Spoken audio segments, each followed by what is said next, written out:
In this video, we're taking a look at Go Collect's hottest comics for the week of September 2nd. We got a book that's so hot, it's on the list twice.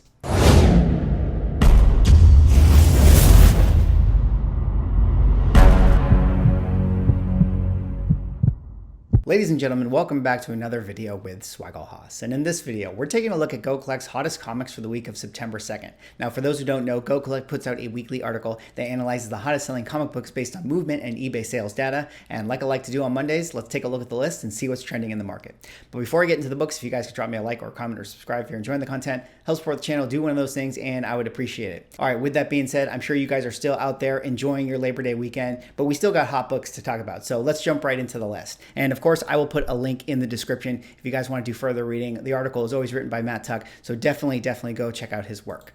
But coming in here at the number 5 spot, we have a very cool book. This is one that comes as no surprise, one that took kind of the comic book collecting community by storm last week. This is Oblivion Song, number 1, up 978 spots. And what is the significance of this? Well, this is the first issue of the Robert Kirkman series known as Oblivion Song. Now, of course, Robert Kirkman is the famed writer who created The Walking Dead.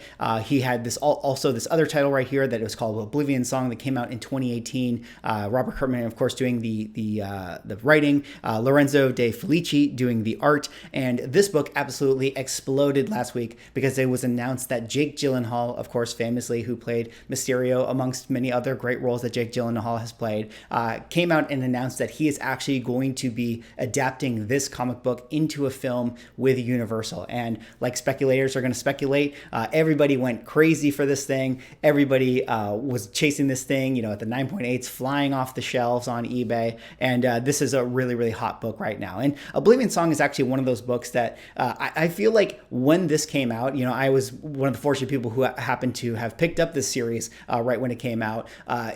When I read it for the first time, this was a book that seemed very, very clear to me that it was destined to make its way to the screen in some kind of way. It feels like it was written as like a high concept Hollywood pitch. So to me, it is no surprise that it is now going to be adapted into a film, and it just makes a lot of sense. I mean, they can definitely build this thing out. They can probably create a whole franchise around this, but you know, who's to say exactly when we're going to get the release of this movie? A lot of times when things get optioned, you know, it kind of is in development purgatory for quite some time. But the fact that they do have a star like Jake Gyllenhaal already attached to it does mean that, you know, the financing will probably fall in line pretty quickly, and we might see this movie you know, sometime in the near future.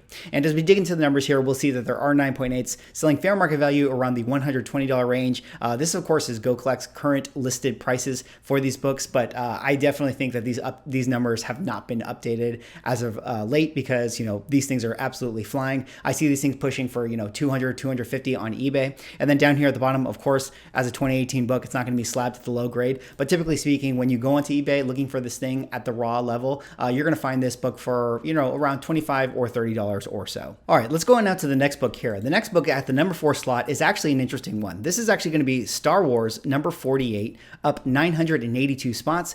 And what is the significance of this? Well, there isn't necessarily a key significance to, you know, this particular issue right here. But as Matt points out in the article, this does feature a solo story with a character known as Wedge Antilles. Now, if you guys are, you know, deep Star Wars lore fans, you would remember Wedge Antilles as one of the, you know, X-Wing fighter pilots that flew alongside Luke Skywalker in that battle where they blew up the Death Star. He does have an actual actor that represented him in the movies, and I guess they were able to port some of his storylines into the Star Wars comic book line right here. And there's been a lot of speculation, of course, that, you know, we might get, you know, more properties with Star Wars. We're going to get the Rogue Squadron stuff. So, you know, when they start to develop this stuff, they might bring in some of these characters that actually have, you know, touch points to the older movies. Like maybe they're going to bring in the actor who played Wedge and is going to make his appearance in some kind of Disney Plus show, or maybe he's going to, you know, train the young recruits. So I feel like, you know, as far as deep speculation is concerned for the Star Wars universe, I mean, a lot of these things make a lot of sense. And, you know, maybe there's just some Wedge Antilles fans out out there that really like to have their hands on this book. And if I look at it from just a cover perspective, I do think it is actually pretty cool. Now, this is a book that was written by David Michelin and drawn by Luke McDonnell, came out in 1983. And as we dig into the numbers here, we'll see that there are 9.8s that Go Collect has currently at the $90 range. But as Matt points out in the article, these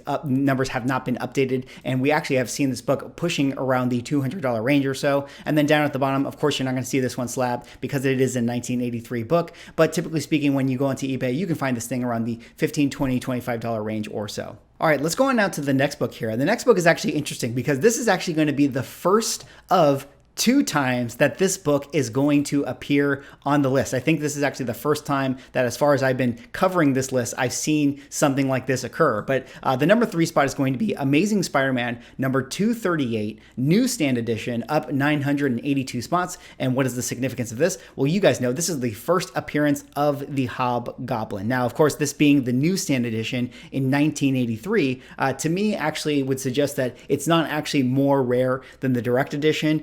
If you guys want to kind of hear my video talking about newsstands versus directs, I'll put a link in the description or annotation or something. But, needless to say, around this time, it's interesting because, I feel like there's a lot of people in the community that feel like, newsstands are always more valuable than their direct edition counterparts. But it actually really depends on the year. And if we're talking about value, we're talking about, believed value versus as opposed to maybe we can say just scarcity in general. But, a lot of people think that the newsstands are always more scarce. But they're not actually the case, especially in a year like this, 1983. But doesn't matter. This is still a great book to have, whether you got the direct edition or the newsstand edition. This is the first appearance of the Hobgoblin. And the Hobgoblin, I feel like, is a character that, of all the rogue gallery of Spider-Man villains, when we think about, all the characters that have made their way onto the screen, I feel like for the most part, we've seen every significant Spider-Man villain represented on the screen in some kind of way, with the exception of, Black Cat, but, let's not count her because she's kind of a superhero. But, right here, I think the Hobgoblin is probably the biggest named villain that has not yet made their way onto the screen in some kind of amazing Spider-Man property. And I feel like for a lot of reasons, that makes kind of like the speculators think, it's only a matter of time before we get, the Hobgoblin in some kind of way. And there has been a lot of speculation that Ned Leeds, who is currently played by the Filipino guy in the current Spider-Man movies, might in fact eventually become the Hobgoblin in the films because, a lot of people were saying, oh, he lost a lot of weight and maybe he's getting in shape for this villain part, although, he's an actor and he's in many other things. And I know for a fact that he's playing a vampire in another series. So he could have easily have just lost his weight for that. So, I think that's a little bit of a stretch as far as speculation is concerned. But a lot of people thinking that Ned might in fact one day become the Hobgoblin character. Although, that being really interesting, that this is the first appearance, not necessarily of the Ned Leeds Hobgoblin, but rather the Roderick Kingsley version of the Hobgoblin character. So still, a lot of people still excited for the Hobgoblin character. Everybody is hunting this book, and it is the 3rd hottest comic of the week. And as we dig into the numbers here, we'll see that there are 9.8s selling fair market value around the $5,750 range, here at the high end at the 9.8s. And then down here at the bottom, this is a 1983 book. So typically speaking, you won't see it at the lowest grade slab too often, but this is definitely a hot one, definitely one that people want to get their hands on. So I think you would be hard pressed to find this book, for lower than the $200, $250 range or so. All right, let's go on now to the next pick here. And the next pick, like I mentioned before, is actually going to be the same book as the number 2 pick, except this one is going to be the direct edition, I suppose. Amazing Spider-Man number 238, up 983 spots. And what is the significance of this? Well, you guys already know, I already talked about this. This is the first appearance of the Hobgoblin character. So I don't need to necessarily go on a rant again about why this book is significant since we just talked about it. But I can also add the fact that, I think with the excitement of the Spider-Man No Way Home trailer and knowing that we might get the Sinister Six in some kind of way, everybody's just excited about the Spider-Man villains. But the one thing I can point out that is really interesting is the fact that these numbers are different, being that they are the direct edition version. And so you can see where we just saw the 9.8s for the newsstand being the $5,000 range. We can see the 9.8s for the direct edition being the $3,400 around the fair market value at the high range. And then down here at the bottom, again, another book that, typically speaking, you won't see slabbed at the low grade. But when you look for this one, you can definitely find better deals, around that $150, $175 range or so, which is, again, really interesting to me that there is such a premium put on the newsstand editions. This is 1983, a year where, you know, newsstands aren't actually more rare than the direct editions. So definitely to all you collectors out there that want to get your hands on the Hobgoblin book, my suggestion to you is to not pay the premium for the newsstand. Just pursue the direct edition and you'll be, you know, happy you did. All right, let's go on now to the hottest book of the week. And the hottest book of the week is a very, very cool one. This is actually going to be Uncanny X-Men number 266, up 991 spots. And what is the significance of this? Well, I don't know. It depends on what what side of the aisle you're on for this argument. But I'm going to call this, as of right now, the first appearance or first full appearance of Gambit. Now, this is, of course, a book that is written by Chris Claremont and drawn by Andy Kubert and came out in 1990. And this would be known as the first appearance of Gambit. I feel like Gambit is like,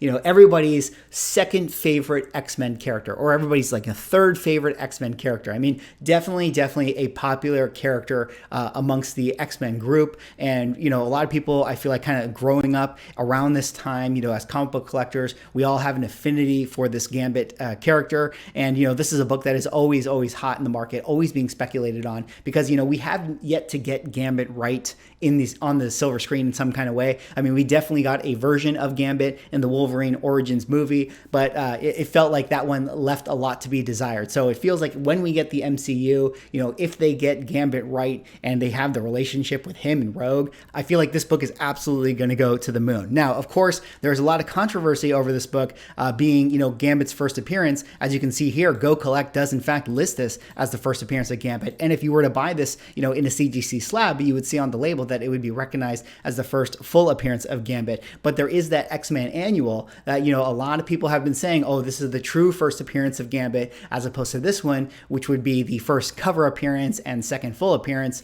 You know, and it's really interesting how this worked out, because I feel like this book, even though it came out later, in continuity to the storyline, is actually supposed to take place before the annual. So that's kind of an interesting, you know, debate, or interesting piece of info as it relates to the debate, because, you know, where does it fall? Are we talking about the release, you know, specifically based in, you know, when it comes out on the publishing date, or, you know, if it's in continuity, does it matter, you know, that this book actually takes place before the other book and only came out, you know, a week or so later, or whatever the case was. So really interesting on this topic. Let me know what you guys think in the comments. Do you think that this is the first full appearance, or do you think that X-Men annual is?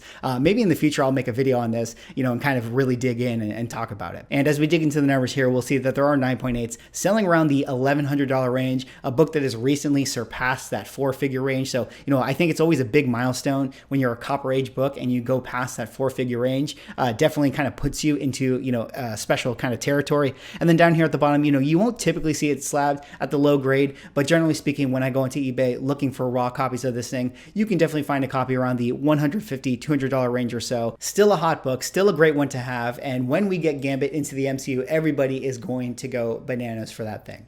Anyways, that is all I have for this video. Those were Go Collect's hottest comics for the week of September 2nd. Let me know what you guys think. What do you guys think of the debate with the Gambit first appearance thing there? Do you guys feel like it's the X-Men annual, or do you guys feel like it's that X-Men 266? Let me know about some of these other books. What do you think about the Hobgoblin character, the newsstand versus direct? Let me know down in the comments. Drop me a like, comment, subscribe if you're enjoying the content, and I will see you in the next video.